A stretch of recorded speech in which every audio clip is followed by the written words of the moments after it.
नमस्कार बच्चों, स्वागत है आपके अपने यूट्यूब चैनल यूपी गणित में। और मैं संजय कुमार। मैं इस वीडियो में आप लोगों को बताने वाला हूं क्लास 10 प्रश्नावली 3.1 का पहले का दूसरा सवाल। दोस्तों, सवाल दिया है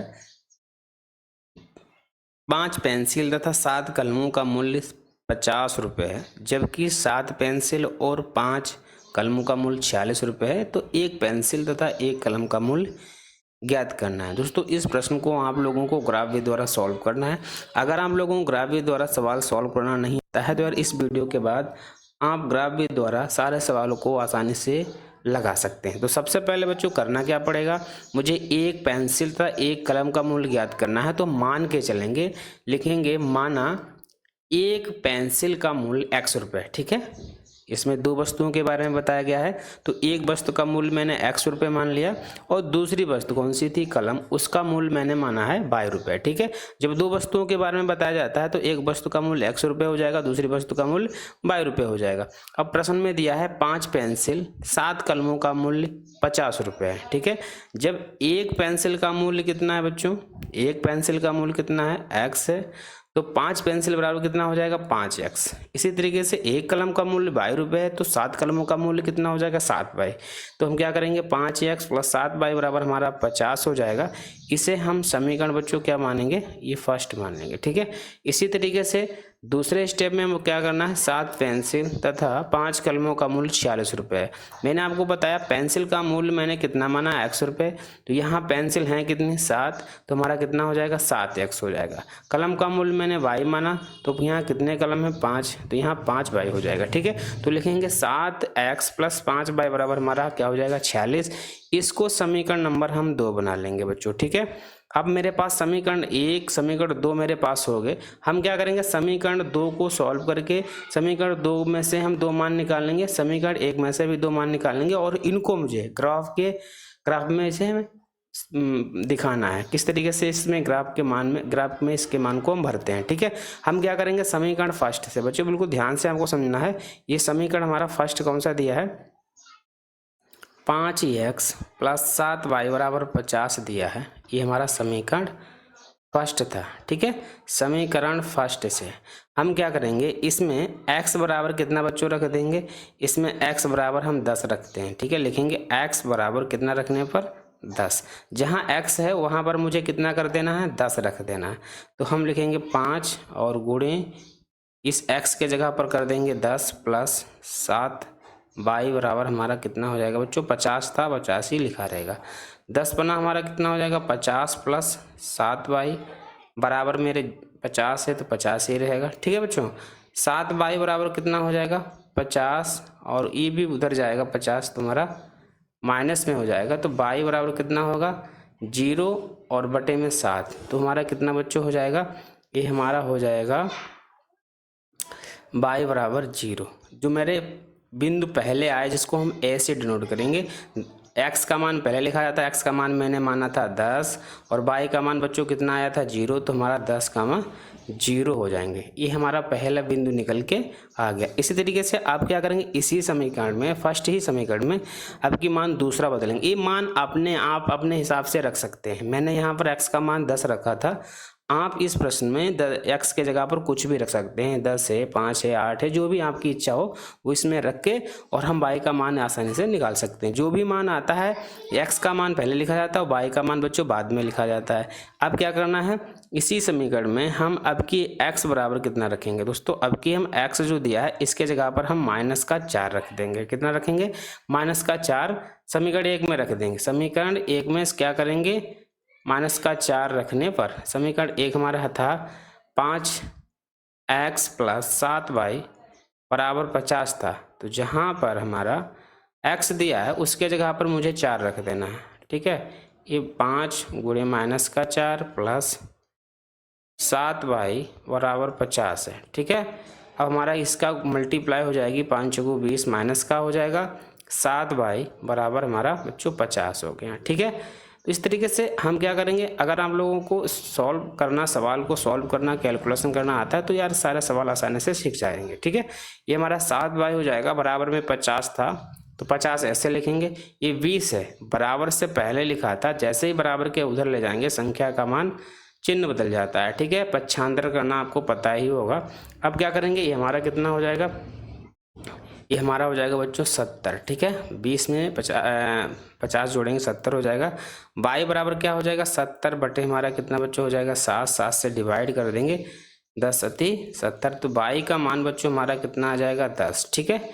पहले हमारा y का मान 0 आया था, मैंने अभी x का मान कितना पुट किया था बच्चों, अब बिंदु मेरा v निकल के आ गया। x का मान कितना रखा था -4 और y का मान आया कितना 10, बिंदु मैंने v भी निकाल दी। अब क्या करेंगे, समीकरण 2 ले लेंगे। इसी तरीके से जिस तरीके से समीकरण 1 में मान अपने हिसाब से रखकर y के मान हमने निकाल दिए, इसी तरीके से समीकरण 2 में भी हम क्या करेंगे, इसी तरीके से मान पुट कर देंगे और 2 बिंदु आसानी से निकाल सकते हैं, ठीक है। समीकरण 2 मेरे पास कौन सा दिया है, लिखा है 5x प्लस 5x, ये हमारा समीकरण फर्स्ट है। समीकरण 2 है 7x प्लस 5y बराबर 46, ये समीकरण बच्चों हमारा 2 है। अब क्या करेंगे, इसमें x के जगह पर अपने इच्छा के अनुसार, इसमें अपनी इच्छा के अनुसार अब की x बराबर हम यहाँ कितना रख देंगे 8, जहाँ ये रखा है x है उसके जगह पर मुझे क्या कर देना है 8 रख देंगे। समीकरण 1 में तुम्हारा 7 है, बीच में गुणा होता है, x के जगह पर 8 कर देंगे प्लस 5y बराबर में हमारा 46 है, तो बच्चों 46 ही लिखेंगे, ठीक है। अब क्या करना है, इसकी मल्टीप्लाई कर देंगे, 7 की गुणा 8 से हो जाती है बच्चों, 7 8 56 हो जाएगा। ये 5y बराबर में हमारा 46 है, 46 रखेंगे। अब क्या करेंगे, पक्षांतर कर देंगे, संख्या वाले सारे पद एक इधर करेंगे, 46 तो पहले से उधर है। अब ये 56 जब उधर जाएगा तो बराबर माइनस में हो जाएगा, 56 बच्चों काय में हो जाएगा, माइनस में हो जाएगा। अब यहाँ हमारा कितना बचेगा, माइनस का बच्चों 10 बचेगा। तो y बराबर बच्चों क्या हो जाएगा, माइनस का 10 बटे 5, 5 से डिवाइड हो जाएगा, तो हमारा y का मान बच्चों आ जाएगा माइनस का 2, ठीक है। अभी मैंने जो x का मान पुट किया था वो मैंने कितना पुट किया था 8, और y का मान कितना आया हमारा माइनस का 2। तो ये बिंदु हमारा c निकल के आ गया, मैंने x के जगह पर 8 रखा था और y का मान हमारा माइनस का 2 निकल के आ गया। अब क्या करेंगे, पुनः इसी समीकरण में समीकरण 2 में x का मान दूसरा रख के देखते हैं। अब कि मैं x बराबर माइनस का 2 रखूंगा, ठीक है। लिखेंगे x बराबर माइनस का 2 रखने पर, ठीक है। आप क्या करेंगे, समीकरण 2 में x जहां दिया है वहां पर माइनस का 2 रख देंगे बच्चों, ठीक है। तो हमारा समीकरण 2 था x 7x प्लस 5y बराबर 46 था। अब जहां भी x दिया है उसके जगह पर मुझे माइनस का 2 रख देना है, प्लस वहाँ की जैसा का तैसा मुझे लिखते ही रहना है बच्चों, ठीक है। अब क्या होगा, 7 की 2 से मल्टीप्लाई करेंगे, 7 दूना 14 हो जाएगा, प्लस माइनस माइनस होता है, प्लस 5y बराबर हमारा 46, ठीक है। अगले स्टेप में पक्षांतर कर देंगे, 46 बराबर में है और 14 जब उधर जाएगा तो हमारा काय में हो जाएगा, प्लस में हो जाएगा, ठीक है बच्चों। अब इसको हमें जोड़ देना है, ठीक है। तो 5y बराबर बच्चों कितना हो जाएगा, 6 और 4 10 और 5 4 1 5 1 6, हमारा हो जाएगा 60। y बराबर बच्चों कितना हो जाएगा, 60 को हम 5 से डिवाइड कर देंगे तो हमारा 12 पंचे 60, y का मान हमारा बच्चों 12 आ जाएगा। अभी मैंने जो x का मान पुट किया था, जो ये हमारा बिंदु d निकल के आ जाए, अभी जो मैंने x का मान पुट किया था बच्चों कितना माइनस का, तो y का मान कितना आया था 12। चारों बिंदु मैंने यहाँ पर बच्चों निकाल दिए। अब ये मान मुझे ग्राफ में भरना है। दोस्तों ग्राफ में हम मान को हम कैसे भरते हैं, सबसे पहले बच्चों क्या करना है, मुझे ये ग्राफ बना लेना है जिसमें क्या करना है, जो हमारी रेखा ऊपर से देखिए हमारा y और नीचे y डैश, ये हमारा क्या होता है, इसको हम y अक्ष की रेखा कहते हैं, और ये हमारी x और x डैश, ये हमारा क्या है x डैश है, और ये हमारा x है बच्चों, ये हमारा क्या है x है, ये हमारा x डैश है। तो देखिए y में अगर हम ऊपर जाएंगे, ये बिंदु हमारा मूल बिंदु होता है यहाँ पर बीच में, अब इसके हम ऊपर जाते हैं तो मान प्लस में चलता है y का, अब जैसे इसके नीचे जाएंगे तो हमारा माइनस में चलता है। इसी तरीके से x में इधर लेफ्ट की ओर चलते हैं तो हमारा राइट की ओर चलते हैं इधर वाला साइड में, तो इसमें प्लस में मान होता है, जबकि इधर चलते हैं तो माइनस में होता है। तो मैंने बिंदु कितने निकाले थे, 3 4 बिंदु निकल के आ गए थे। a का मान बच्चों कितना था 10,0 था, ठीक है, और b का मान बच्चों कितना था -4 कितना था 10 था। c का मान बच्चों मैंने निकाला था 8 -2, ठीक है, और d का मान आ गया था -2 12। अभी ये मान मुझे ग्राफ में पुट कर देना। सबसे पहला मान है 10,0, तो ये हमारा बच्चों यहाँ से चालू होगा ये वाला, ठीक है, ये हमारा यहाँ से चालू होगा, ठीक है। तो मुझे क्या कर देना है, यहाँ से चलना है। ये हमारी जो लाइन है ग्राफ में गलत छपी हुई है बच्चों, ये लाइन हमारी ये वाली हो जाएगी। यहाँ से मुझे क्या कर देना है, इस तरीके से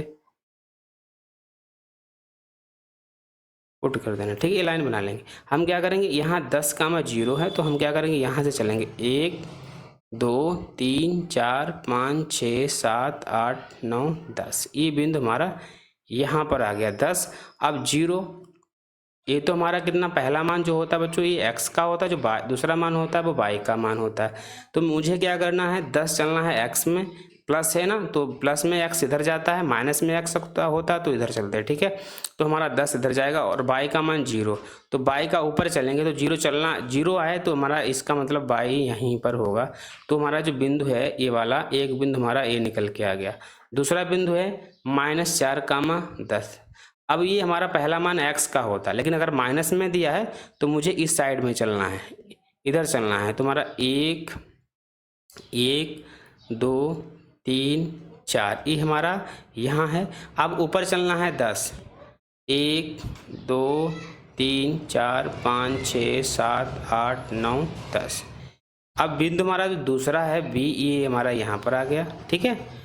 और ए बिंदु हमारा वहाँ, इसे हम पॉइंट से रख देंगे। इसके बाद मुझे क्या बच्चों खींचनी है, एक हमें रेखा खींच लेनी। तो मैंने यहाँ पर एक रेखा खींच दी सीधे तरीके से, जो दोनों बिंदुओं को मतलब स्पर्श करते हुए जाए, ठीक है।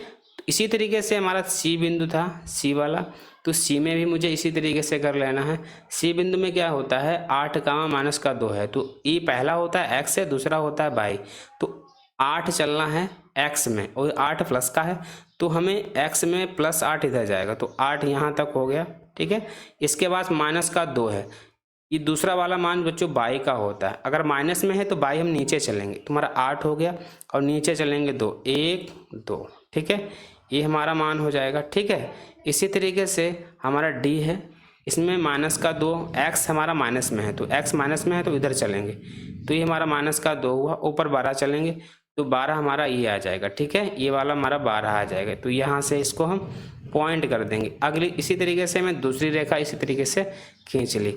अब ये वाली रेखा, ये वाली यहाँ पर यहाँ से कटेगी, ये 12 हमारी रेखा है, 2,12 यहाँ से काटती हुई है ये वाला पॉइंट। अब क्या करना, ये डी बिंदु हुआ, ये वाला यहाँ पर मुझे लिखना था, कितना है 4,-12। अब क्या करना बच्चों, जहाँ पर ये दो रेखाएं एक दूसरे को काटती हैं उसे मुझे नोट कर लेना है। ये रेखाएं कहाँ काट रही हैं, इधर हमारा x मतलब 3 हमारा x है, और ऊपर कितना है 5, मतलब ये 3,5 पर काटती एक दूसरे को। जो पहला मान होता है वो जो x का होता है, दूसरा मान कितना होता है y का होता है, ठीक है। तो मैंने कलम का मूल्य x माना था, कलम का मूल्य कितना माना था x, तो x का मान हमारा बच्चों कितना आ गया 3, और y का मान बच्चों कितना आ गया 5। मतलब कलम जो है वो 3 रुपये की है, कितने रुपए की है 3 रुपये की है। और जो हमारा जो हमारा पहले क्या माना था, x हमने माना था पेंसिल, तो पेंसिल का मूल्य 3 रुपये है, और जो कलम है उसका मान है 5 रुपये। तो लिखेंगे एक जो है पेंसिल, एक जो पेंसिल का जो मूल्य बच्चों है वो कितना हो जाएगा, एक पेंसिल का मूल्य 3 रुपये हो जाएगा, कितना हो जाएगा 3 रुपये। और एक कलम का मूल्य कितना बच्चों होगा, वो 5 रुपये है। क्यों होगा, क्योंकि y का मान मैंने कलम माना था और पेंसिल का मूल्य मैंने x माना था, ठीक है।